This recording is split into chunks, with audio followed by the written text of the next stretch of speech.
મિત્રો હમણાં થોડા સમયથી ઘરે બેઠા હતા એટલે એવું નક્કી કર્યું હતું કે આપણે થોડાક બહાર ફરી આવીએ, જમ્મુ કાશ્મીર બાજુ જઈ આવીએ, કારણ કે આપણે બરફને ઓલું જે ધુમ્મસ હોય ને જોયું નહોતું.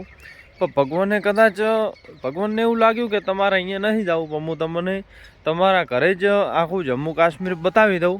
આ જુઓ, જ્યાં જુઓ ત્યાં ખાલી ધુમ્મસ જ ધુમ્મસ છે, બીજું કાંઈ જોવા મળતું નથી.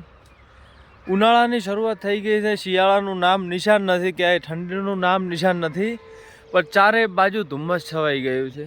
આપ જોઈ શકો છો કે કંઈ પણ દેખાતું નથી, ખાલી 10 થી 15 મીટર દેખાયું છે, બાકી બધું જ વ્હાઈટ થઈ ગયું છે. તો ભગવાનને કે તમે થેન્ક યુ, અમારું બજેટ બચાવી નાખ્યું. 20-25 હજારનો ખર્ચો તમે અમારો ઓછો કરી નાખ્યો એમ. આપ જોઈ શકો છો કે સૂર્ય નીકળી ગયો છે, અજવાળું થઈ ગયું છે, પણ હજી પણ ધુમ્મસ એટલું ગાઢ બનતું જઈ રહ્યું છે. જેમ જેમ તડકો નીકળે છે તેમ તેમ ધુમ્મસ વધતું ને વધતું જઈ રહ્યું છે. જો દેખાતું છે કે બધું ધુમાડો થઈ ગયો છે, કાંઈ બીજું જોવા મળતું નથી. એક પણ ઘર પણ દેખાતા નથી. આજુબાજુમાં ઘણા બધા ઘર છે, પણ ઘર પણ એક જોવા મળતું નથી. પાછળ તો આપ જોઈ શકો છો કે બાજરીના ખેતરો છે, તેમાં પણ એકલું ધુમ્મસ જ જોવા મળી રહ્યું છે. અને આ ધુમાડો અહીં જેમ નજીક આવી રહ્યો છે તેમ તેમ બધું ગાઢ થતું જતું રહે. એક ઘર દેખાવા માંડ્યું છે અને તરત જ હમણાં બ્લર પણ થઈ જાય, કારણ કે ધુમ્મસ એટલું બધું ગાઢ છે.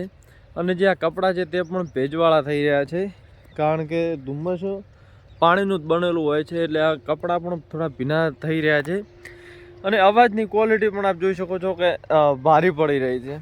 અવાજ પણ ભારો થઈ રહ્યો છે, એટલે આ ધુમ્મસના કારણે હવા થોડીક જાડી થઈ જાય છે અને અવાજ આપણો થોડો જાડો પછી નીકળવા મળે છે.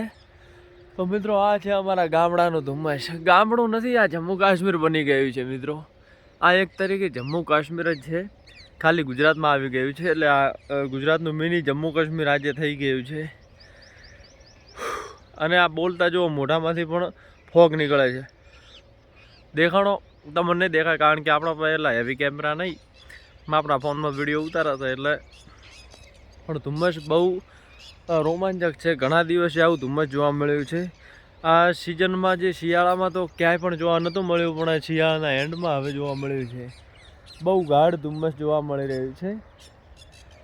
ગરમી પણ ગતું લાગતી નથી. આમ એક ગણીએ તો હિલ સ્ટેશનમાં ઊભા હોઈએ ને એવો અનુભવ થઈ રહ્યો છે આ ગામડાની અંદર પણ. તો મિત્રો, આ હતું અમારું ગામડાનું ધુમ્મસ.